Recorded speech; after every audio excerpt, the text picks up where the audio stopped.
In today's video tutorial, I'm gonna walk you through how to make Cash App auto accept payment.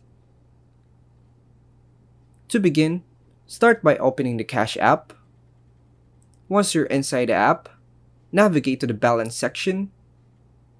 To do this, simply locate and tap on the corresponding icon. Scroll down a bit until you find the option called Recurring Deposits.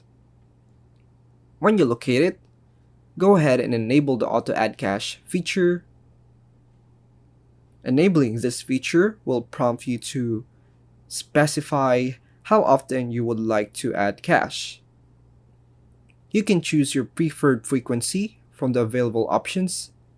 After selecting the frequency, you will be asked to provide the specific date on which you would like to add cash.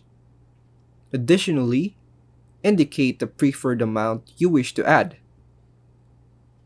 At this stage, you will be required to provide a card for the deposit. Please ensure that you have a valid card linked to your Cash App account before proceeding. And that's all for now, folks. Thanks for watching.